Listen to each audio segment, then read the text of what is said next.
This video isn't about costs or systems. It's about what daily life here actually feels like when you stop being a visitor. Before we start, a bit of clarity. Almost everything I'm talking about here is Colmar and Alsace. I'm not pretending this represents all of France, and I'm not claiming to be an expert. These are our opinions after about 2 months of actually living here. It's more than a vacation. But no, it's not a lifetime. I'm comparing it to my part of the United States, Taunton, Massachusetts, not a Hollywood version of America. This channel is about experiencing something as a small family, without a shiny Instagram filter. Disagree if you want, just keep it civil. This isn't about arguing or discrimination, and it never will be. One of the first things you notice here isn't something dramatic. It's the absence of noise. Streets feel used by people, not just dominated by cars. There are pedestrians everywhere.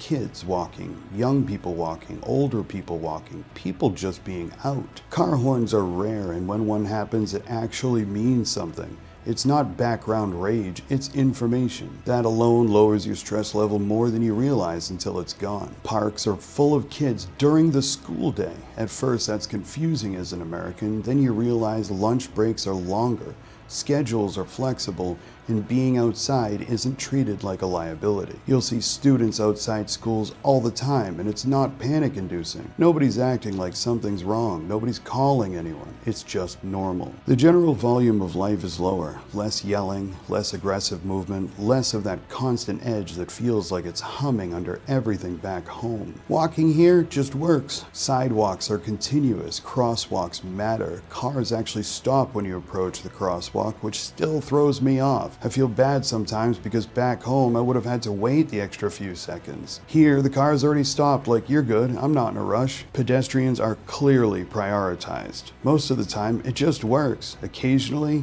there's one impatient idiot because humanity is consistent everywhere. But they stand out precisely because they're the exception. That tells you something about priorities. Transportation reflects that same mindset. Buses are generally on time. They're slower and less frequent later in the evening or on weekends. The longest wait we've had was about half an hour, which sounds dramatic until you realize you were just standing there. Not stressed, not stranded, just waiting. Drivers also switch mid-route sometimes, which still feels a little weird to me, but it's normal here. No announcements, no chaos. One driver gets off, another gets on, and then the bus gets going again. Those speakerphone idiots still exist here, though, unfortunately. No country has solved that one. On buses, trains, and trams, tickets aren't always checked.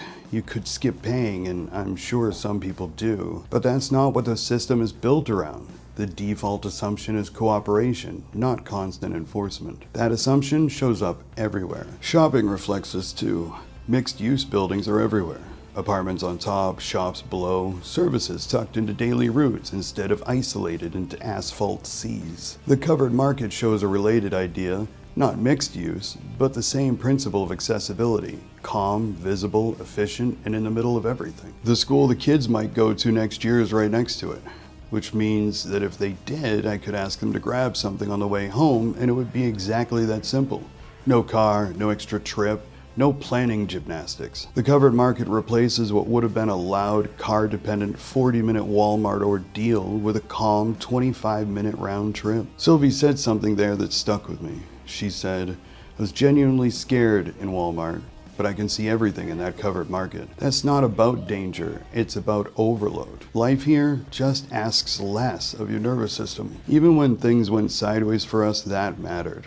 This past week was rough. What we'd hoped was just a cold turned out to be the flu. It wrecked Christmas and most of Amanda's visit. She got a slice of a Christmas market, supermarket, hypermarket, and then sick. That's not a vacation. But even then, things didn't spiral the way I'm used to. Pharmacies were fast, systems worked. The kids stepped up without drama. Sylvie walked to the pharmacy on her own. Nobody panicked. Nobody turned it into a crisis layered on top of a bad week.